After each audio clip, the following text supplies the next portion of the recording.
not need them. This is an opportunity that's been afforded to you that is a little bit special. First of all, how many of you learned something this morning that you didn't know about this type of work? Interesting. You're going to learn some more this afternoon. I thank those teachers and students who have prepared questions, and in a few minutes we will ask those questions. But at this time, I'd like for you guys to welcome again Captain Mike Foreman. Thanks. Thank you. Thank you. Appreciate it. This has been a great experience for me already. I'm looking forward to your questions because when given the opportunity to either stand up on stage and just talk for 45 minutes or stand down here and listen to your questions and answer questions, talk about things that you want to talk about, I'd much rather do that. So I'm looking forward to it. I like that sweatshirt, Megan. Did you have that on before? I did. And I just didn't notice it? Well, I must have been clueless this morning. Okay. She's wearing a Navy sweatshirt, so go Navy. I say go Navy. You guys say beat Army. Go Navy. Beat Army. All right, you guys are learning. Sorry about that, Army guys. All right, so unless you want me to kick off with something, I think let's fire away. Okay, here we go. All right, so my name is Brooke Venters, and I'm a sophomore, and my question was, what was the funniest thing that happened to you in space because of no gravity? So, Brooke, the funniest thing that happened to me in space because of no gravity. Well, I got to tell you, I don't know if there's a bathroom question coming up later or not, but it's not actually funny. It's great being in space where there's no gravity. But for some things, you would rather have gravity. Going to the bathroom is one of those things. So you guys would probably laugh, but we have a checklist for the bathroom.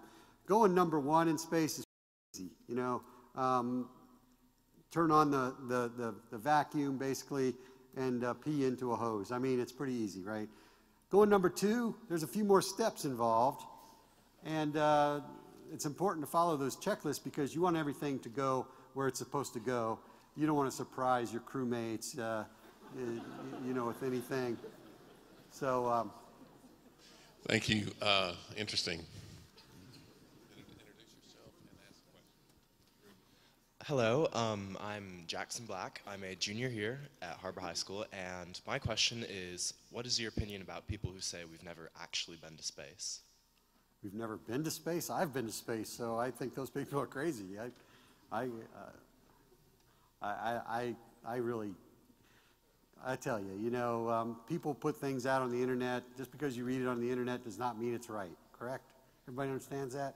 Just because Fox Television puts out a TV show about something that will help them sell soap products, you know, in their commercials, does not mean it's correct. Right? Everybody understands that. So.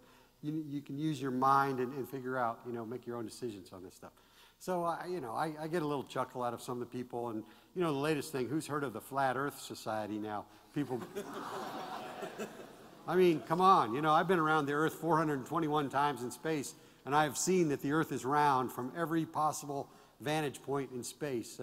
So you know, people are going to say crazy things just to see if they can get a rise out of people or fool you into believing something that's not correct. So I try not to think about those people too much. Hi, my name's Andrew West, and I'm a senior here at Har-Ber. A question that we had was, what was one thing that surprised you going into space that you necessarily didn't train for? I was surprised at how bad the Russian food looked. Any Russians? Sorry if I'm stepping on toes. Now, the Russian food tasted fine. But I got to tell you, the Russian presentation of their space food is basically, I think, okay, make the food look like cat food, put it into a cat food can, and put a label on it. And, you know, I don't speak Russian, I don't read Cyrillic, so really I don't know what this food is supposed to be. But when I open it up and it looks like cat food in a cat food can, I'm not really, you know, my appetite doesn't jump up. I mean, I will tell you, it tastes fine. I've tasted Russian food in space, and it's fine. And I've been to Russia, and I eat Russian food in Russia, and it's fine. I like Russian food, but I got to tell you, I was surprised at the presentation. And I guess they just train their cosmonauts. Hey, you're going to be eating stuff out of a cat food can. Just get used to it, and they do. And no surprise to them, but to me, it was a little bit of a surprise. I wasn't prepared for that. We didn't practice eating any Russian space food on Earth, so until I got to space, I didn't. My name is Jackson Riley. I'm a senior here at Har-Ber. My question was, now that NASA has retired the space shuttle, what is the new form of transportation to the space station? What are our plans for the future? Great question, Jackson. So we did retire the space shuttle about 2011, not about, in July of 2011 we flew the last space shuttle flight. So now you can go and visit the space shuttles around the country. They're in various museums and you can see them. A little bit of a sad day for me because, you know, I'm a space shuttle astronaut. Those are the vehicles that I flew on my missions to space, so I'll always have a warm place in my heart for the space shuttle program. And what do we do now? Now we have astronauts. Right now, 3 Americans are in space living on the space station. How did they get there? Because they didn't launch on a space shuttle in 2011 and stay up there for math in public 6 years. So how did they get there? They rode on the Russian rocket. Russians actually have a rocket. They have a Soyuz capsule on top of their rocket that they launch our astronauts into space on. So we pay the Russians right now. Last I heard, it was about $75 million for a round-trip ticket to the space station on their rocket. So we pay them to launch our astronauts to the space station and bring them back. But we don't want to do that forever, so we have 2 companies in this country right now, Boeing and SpaceX, who were awarded contracts through NASA's Commercial Crew program to build new rockets and new capsules to launch our astronauts to the space station.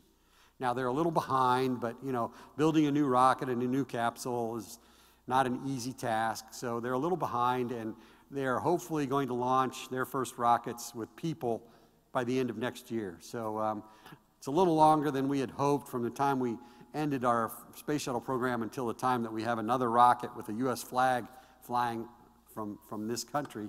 But we're getting there, and eventually, hopefully, like I said, next year we'll have rockets taking our astronauts to the space station and back, and we won't have to rely on the Russian or pay the Russians to do that. So that's the future. We're also, on top of that, building a new, bigger rocket. NASA, I don't work for NASA anymore, but NASA, building another rocket called Space Launch System, SLS. You may have heard of it. It's a bigger rocket than we need to take our astronauts to the space station. It is going to be designed to eventually take astronauts somewhere like to an asteroid. I'm not sure if I want to go to an asteroid, but anyway, that's possible. If there's an asteroid near the planet Earth, of course, we could go to an asteroid. Or we could go back to the moon on this rocket, or eventually we could go to Mars. We probably have to make the rocket even bigger to go to Mars, but eventually we're going to do that. So we have a program in place where we're working to go beyond this low Earth orbit where the space station is. My name is Megan Lamandola, and my question is, how do you feel about billionaires like Elon Musk getting involved in space travel for public and private use? Man, I'm excited for people like Elon Musk, Jeff Bezos from Amazon. Elon Musk made all his money in PayPal. Anybody ever heard of PayPal? Some of the adults in the room probably used PayPal.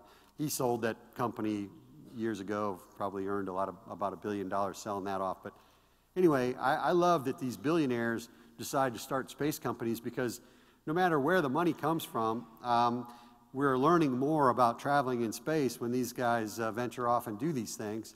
So I think it's good. I think the more people involved, the more money. And the fact that the money comes from a private entity and not from our tax dollars is also good, I think. So we don't have to spend so much of our tax on doing this space travel, space exploration thing. Let the billionaires in this country sort of foot part of the bill. I think it's good. So I welcome, hey, every billionaire out there, you know. Principal Brackett, you're about a couple of nickels away from $1 billion, aren't you? You start your space company. Call me when you do, and I'll help you out when you're starting your space company. Absolutely. And these guys, too, will help. Yeah, that's right.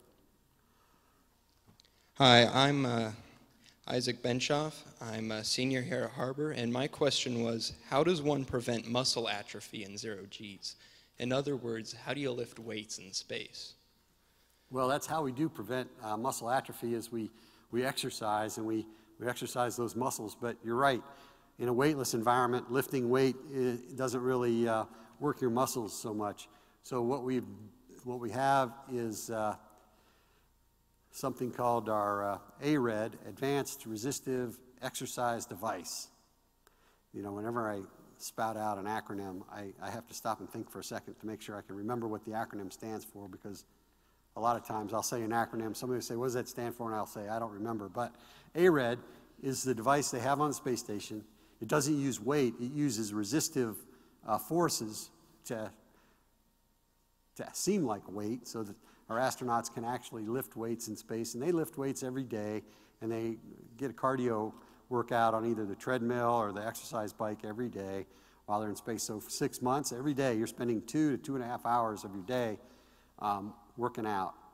And think about this ARED device now. Let's say I can squat 450 pounds. Let's say that, okay? You guys don't have to believe that I can, but let's say I can. So down here on Earth, when I'm squatting 450 pounds, there's 450 pounds on that bar on that weight, right? In space, I can't just squat 450. I can't put 450 pounds into that ARED device and do a squat and get the same workout.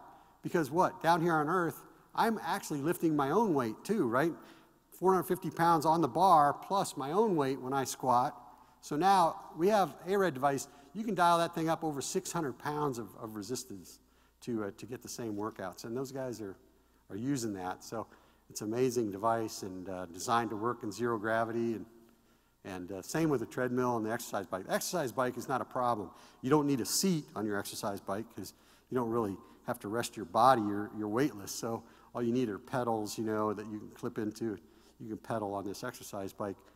The treadmill, a little different. You need bungee cords. You need a belt that has bungee cords attached to it that holds you down onto the treadmill so that you can run. And because every time you step on the treadmill, if you didn't have those bungee cords, you just float off of it, and you know, there goes your run. So anyway, good questions. My name is Caroline Loneman, and you mentioned the future Mars exploration. Do you think the technology developed to get to Mars, or the information that we learn from exploring Mars will be more beneficial?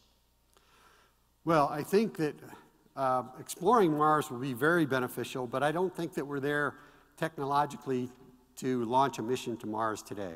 For instance, there are a few issues with going to Mars. Radiation.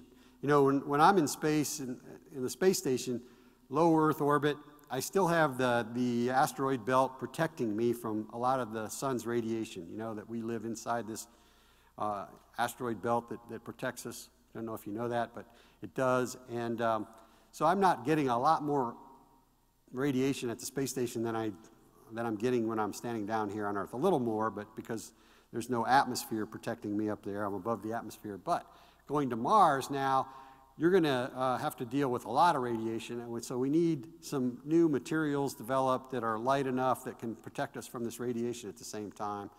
We need a little more propulsion technology, because right now, today, it takes about 6 months with our current propulsion technology to get to Mars. Mars is a long way away, so we need some advances in propulsion before we take that trip. Another thing a lot of people don't realize, though, to make a radio call to Mars from here on Earth, that radio wave takes 20 minutes to get from here to Mars. It's so far away. And radio waves travel at the speed of light. I don't need to tell you guys, you're all physics people.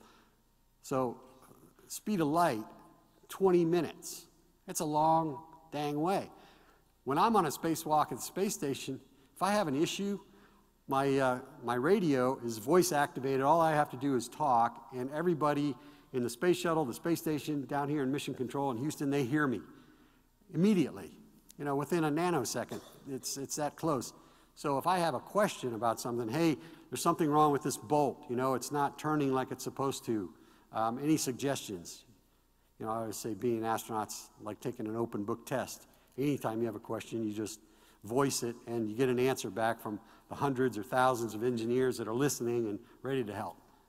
Well, not so. In Mars, we need to start thinking about how are we going to live and work when you have a simple question, but it takes 20 minutes for your question to get to Earth, 20 minutes for the answer to come back.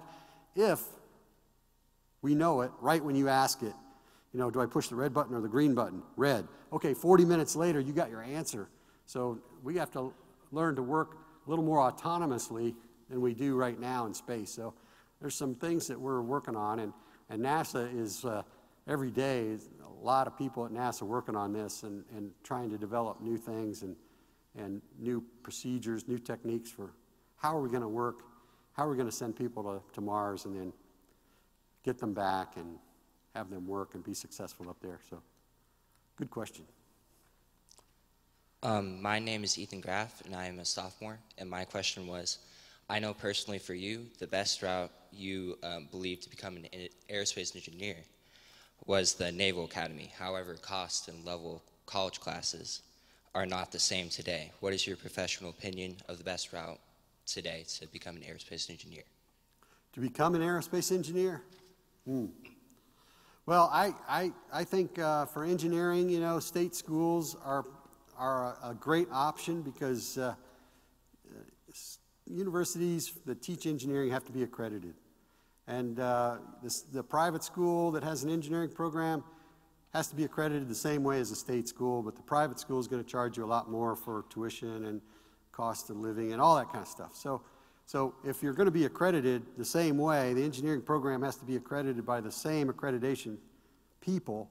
Why not go to the less expensive, and I'm a dad, I've paid for several college degrees, you know, for my kids, and I know, because I had a son that went to a private school, and I would much rather pay for the Aggie and the Cougar from the University of Houston, for those state schools, than I would for Trinity University in San Antonio. So anyway, does that answer the question? I would look at state schools and look for the best engineering program that you can get into, get accepted to, and go there.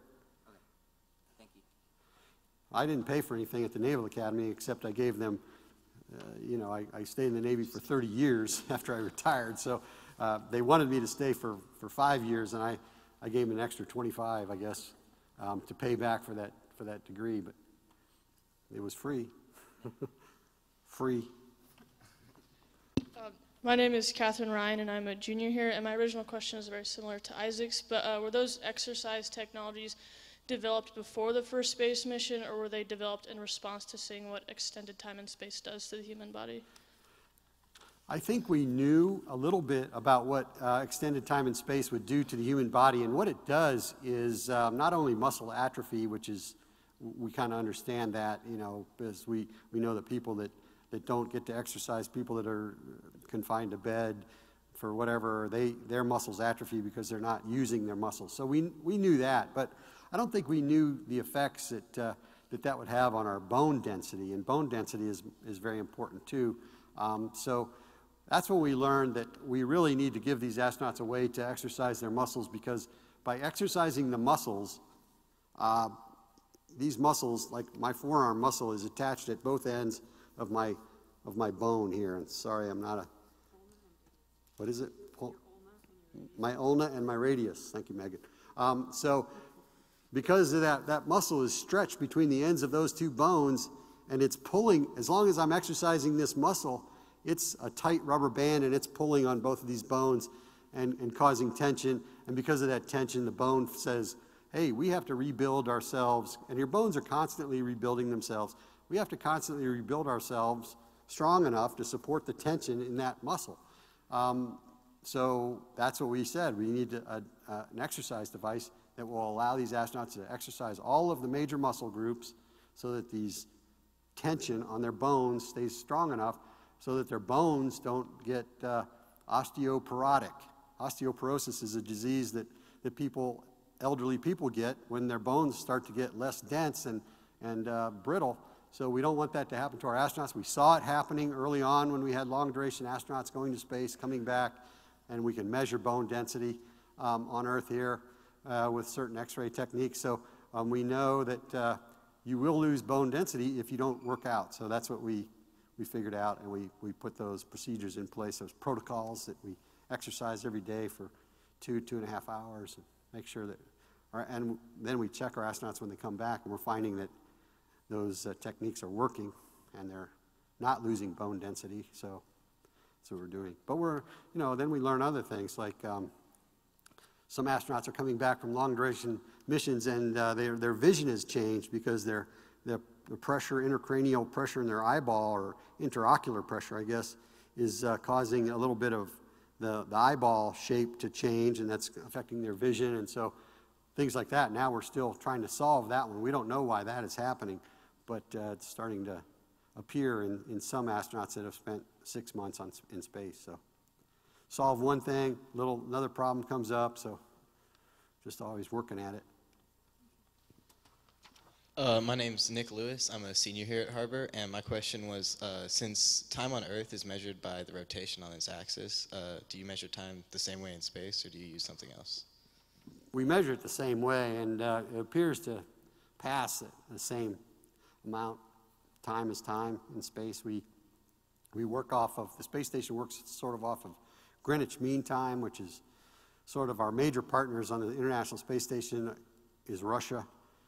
Europe's a big partner, Canada, Japan, but we chose Greenwich Mean Time just sort of, it's halfway between Russia and the United States, so we have to stay up a little later. They have to get up a little earlier, for the days there, but nobody's real happy, everybody shares a little pain, so that's how that's the clock that we use in space, but it seems to be the same. I don't know, maybe I'm 60 years old. Do I look 60 years old to everybody in here? Maybe my space-time subtracts, but I only spent a month in space, so I'm not that much, it didn't help me a whole lot. Not like I've been in space for years or anything, but.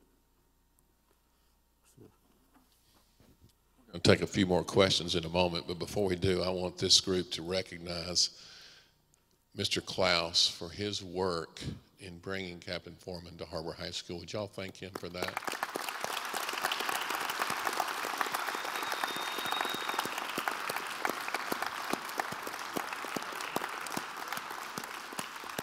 Before we continue the questions, I want to ask a follow-up question. On your 8th try, which if we figure that up a little bit in years, you were late 30s, early 40s when you became an astronaut. Right. It seems today that we struggle with wanting things right now. Talk a little bit about that process a little bit more, if you would. Right. Well, that's good, because most of you were in here this morning. You heard I wanted to be an astronaut since I was 8 years old, and I was selected to be an astronaut just 33 years later when I was 41. So, it was a long path, a long process. People say, what would you change, about your life? I said, well, I would get selected to become an astronaut sooner. I don't know if I could change that. I don't know how I could change that. I can't argue with the results. I eventually did, but it was not instant gratification. It wasn't want to be an astronaut, go to college, graduate, and become an astronaut. There was a lot of work, a lot of experience that I achieved, and a lot of things I did to what I thought was improving my chances to become an astronaut, and I just had to continue to work at it. So yes, it's not the instant gratification that maybe we're getting used to in today's society, where you made the comment, hey, I put my cup of coffee in the microwave, and 10 seconds later I'm going, what? Why isn't it ready yet? 10 seconds, hurry up. Right. So I just say you got to expect that some of these things that you're going to want to do in life will take a little longer than next week, next month, even next year sometimes. You just have to play the long game and do everything that you need to do to set yourself up to be successful and happy and get to where you want to be. Captain Foreman, I'm Travis Fink. I actually teach calculus to some of these kiddos. And kind of have two questions. One, more technical. Are there any differences about how mechanical systems work up on the International Space Station compared to down on Earth that you have to think through, like pulleys work different in space kind of thing. And then more personal for them, what encouragement would you have for students seeking STEM careers, and why would you push them into those careers? That's great. Well, yes, definitely in space, there are machinery that work a little bit differently. Let me use the human body as an example. You know, when we go to space, because there's no gravity, our bodies are a little more efficient pumping blood. Our heart doesn't have to work against this gravity.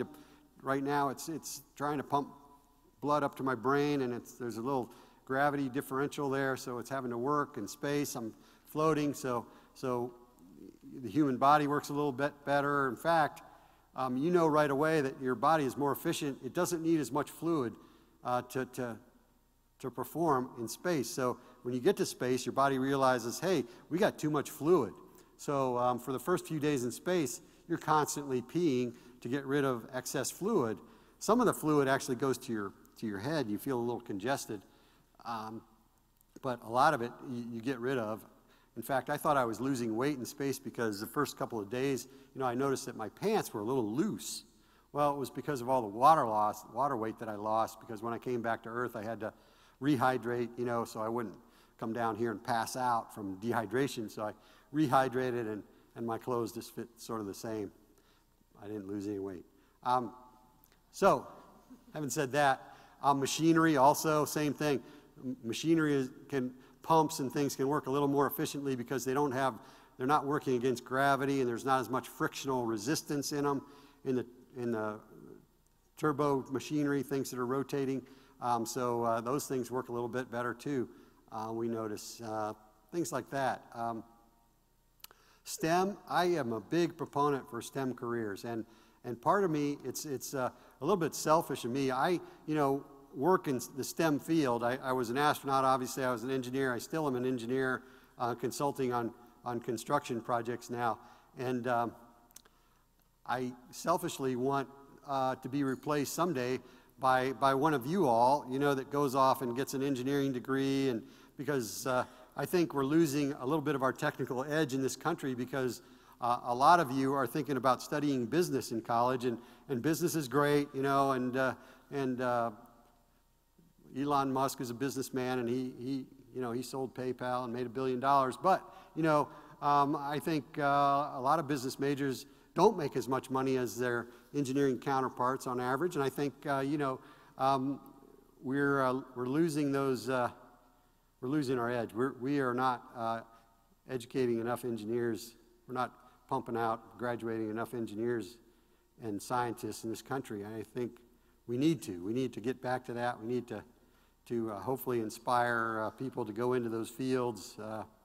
I think math and science and engineering is fun, so I'm an easy sell for that. I also saw it as an opportunity to do something that would help me eventually get to NASA, so there was that added benefit. But I think, I will just always harp on STEM, because I think, we need those scientists, technologists, engineers, mathematicians in this country. So, good question. My name is Steve Neum. I'm the robotics coach here at Har-Ber High School, and my question is, with reference to your work with the robotic arms on the International Space Station, is that something that you learned while at school or at NASA?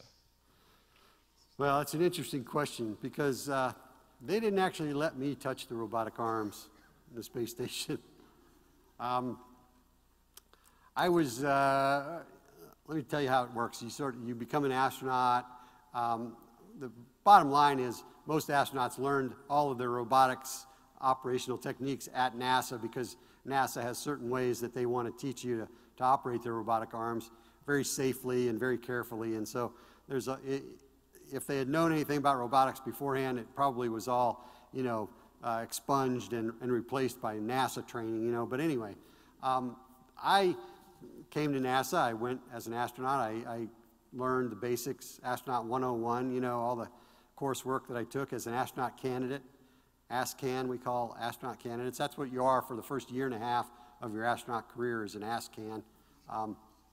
then you graduate, you learn all of this basics, and now you become a full-fledged astronaut, and you start going into advanced astronaut training. Well, some of the advanced astronaut training is robotics, spacewalking, and probably some other things. But I really, since being a little kid, one of the things I wanted to be, reasons I wanted to be an astronaut was to do a spacewalk. And so I really focused on lining myself up to do well in the spacewalk training. And I did a little bit of robotics training. In fact, I went through the initial course, and I got a pretty good score, I think. In my final exam in the basic robotics course at NASA, I think I got a 4.5 out of 5, which by their standards was pretty good, I thought. Maybe not, because I never got any more training, but they told me it was pretty good. But I was happy, and I never really lobbied for, hey, why don't you put me through some more robotics training? You know, I was always lobbying, why can't you give me some more spacewalk training? I want to be the best possible spacewalker I can be so that I can fill that position when you have an opening on a mission and get to do some spacewalks. And that's worked out for me. But you see in space, you know, 2 missions in space, I see in my videos my crewmates operating robotic arms, and I think, wow, they never let me touch those things. I was off, I don't know, gathering up trash or something else, some other important job, I guess, but I never got to do it. But yeah, I didn't have a robotics coach. That's cool. Hello, I'm Jason McMullen. I'm a math teacher here at Har-Ber and sponsor of the Aviation Club. You mentioned in several instances this morning about your enjoying the joy of flight and being able to fly all the different helicopters, fighter jets, things like that. To some of these students here that have not had the opportunity to fly, how would you describe the feeling whenever you are able to fly? Well, for one thing, it's a great feeling to be, you know, in control of your own aircraft, take off. In fact, you know, I don't know if I shared this with many of you today, but XNA, which is the airport right out here, out of Northwest Arkansas Regional, I guess is what it's really called, but I call it XNA because I refer to most airports that I fly to by their 3-letter. So when I was an astronaut and I had to maintain my flying currency in the T-38, XNA was one of my favorite places to come, especially for lunch, because I don't know who delivers the barbecue sandwiches to the fixed base operator out there where we gas up our jets, but they're pretty good, and they also always had fresh baked cookies, so you know, popular place for me. So I think, you know, the thrill of flying is just great. I got my pilot's license when I was 19, so I started flying. I had a private license before I was a Navy pilot, Navy-trained pilot. So just always, I saw it. Actually, was one of the things that my dad also did. Was he was a private pilot, and he had an airplane with a couple of partners, and would take us flying. And unfortunately, he sold the airplane before I was old enough to fly it. But I kind of saw that in my dad, you know, and said, I want to do that too. And so eventually I did, and got my license. And I think it's just a thing that pilots like to do, you know, is they like to get up off the ground and kind of see the world from a different viewpoint and control your own aircraft, control your own destiny. It's fun. My name is Alex Lund. I'm also a math teacher here at Har-Ber. My question for you is, you mentioned this morning that you would recommend, in addition to career goals, that students also pick up skills and be multidimensional. What advice would you have for students given kind of the pressures that they feel on scheduling and school and work these days? Well, it's definitely a different world from when I grew up, and you know, my parents insisted that I have an after-school job, you know, and they also insisted that I do my homework, get good grades, and things like that. And I liked playing sports too, so I had to work that in. You know, that wasn't one of my parents' requirements, so that was on me. You know, if I wanted to play sports, I had to do these other things, and I'd be able to, you know, go to practice and also get my homework and my work done. So it's a new challenge because there are so many options out there now that you have to pick and choose from. And And I don't know if I have a good answer for that. I stand by my recommendation to make yourselves well-rounded in that have hobbies, have other interests rather than just go to a job, go home, play video games all night, and get up and go to your job again. Do something else that expands your mind a little bit, exercises your brain. I think of my mother. For whatever reason, I thought of my mother this morning when I was talking, because my mother, she was sort of the athlete, in our family. She was a golfer, a bowler, she did all these things, and I wanted to kind of do those things too, because I saw my mother having fun golfing, bowling, so I did those things as a kid, and now my mother is a little bit elderly, and she's not golfing anymore. She needs a walker to get around, but she still has some outside interests. She plays cards, she plays bridge with a lot of friends, and she gets up every morning and she does this puzzle in the newspaper, just to keep her brain, moving. She's still, doing a variety of things so that she is not just sitting in a chair waiting to die. She's trying to expand her mind even to this day, and she's 84, 85 years old. So. Hello, I'm John Gore. I teach architectural and engineering drafting and design. My question is dealing with the space shuttle program. I was really disappointed when they stopped that, and I felt like without a replacement, we were kind of taking a step backwards in space exploration. My question is just simply, why did they stop it? Were the shuttles worn out? Was there just a question of money? Had we learned everything we could learn? Basically, we did that to ourselves. I think when we lost Columbia, and the Accident Investigation Board came back after reviewing what had happened to the Space Shuttle Columbia, and basically here's what they said. The Space Shuttle is an inherently dangerous design because your fuel tank is out in front of your orbiter. Orbiter is the piece that we fly in, the astronauts have to live in.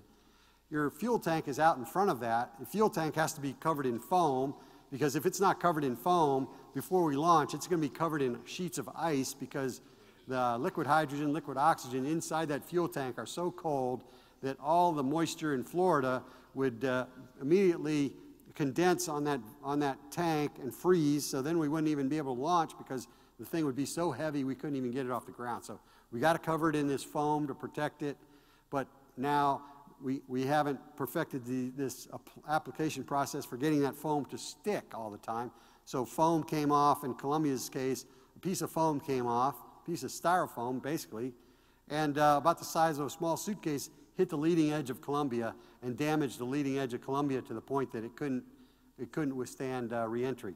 We didn't even know that. We didn't even think about that. We all saw the video of this piece of foam hitting the wing, but intuitively, none of us thought, hey, that piece of foam could do enough damage to break the leading edge of the vehicle. So, but it did, and that's because that piece of foam was traveling at something like 700 miles an hour when it hit the space shuttle. So that's why a piece of styrofoam could do that much damage. So we learned that, and the accident board told us, they said, our recommendation is that you fly the remaining space shuttle flights that you need to build the space station, get the space station completely built, because without the space shuttle, we would not have been able to complete the International Space Station.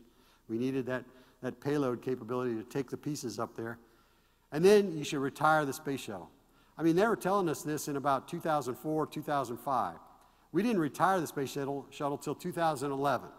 So we flew about 19 more missions after starting in about 2007 until 2011. We flew those 19 missions. And we all knew, hey, these are the last 19 missions we're going to fly on the space shuttle, and then we're going to have to retire it, move on to another program. Well, I said we did that to ourselves. We all agreed that was the right plan, but I don't think we all thought that it would take from 2011 until 2018 to get the next vehicle up and running. I mean, my job was to fly on the space shuttle and do the astronaut things.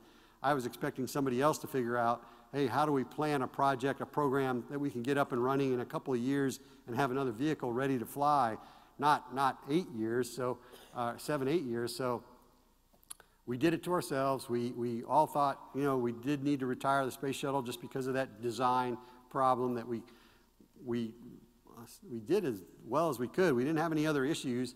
We did have a little bit of foam loss after Columbia, but not to that degree, and we safely flew out the program. But I think we probably, looking back, 20/20 hindsight, if we could have had the next program kind of in the queue, and in defense of NASA, they have to work with Congress, has to appropriate money, and programs have to get approved. So there's you know, there's blame to go around, but I'm just saying that it would have been nice if we'd have had our act together well enough to have a program ready to go and kind of on the drawing board ready to fly in a couple of years, and not 7 or 8. We're almost out of time, but before we conclude, I'm going to give everyone an opportunity to have a selfie with an astronaut. So I'm going to ask Captain Foreman if he would just turn around and back up. And I'd like everyone to stand up. You can fill in these gaps. Adults, y'all come down and join us. You can fill in the gaps, just don't squeeze him. Come on, come on. Where's my photographer? Don't push.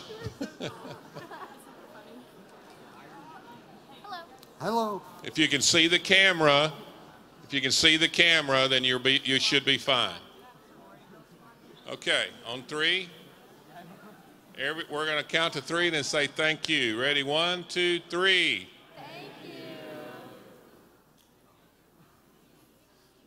Thank you. Students, I'm very proud of you. At this time, you're dismissed to your 7th period. Teachers, if you would help them find their way, I would appreciate it. Thank you again, Captain Foreman, so much.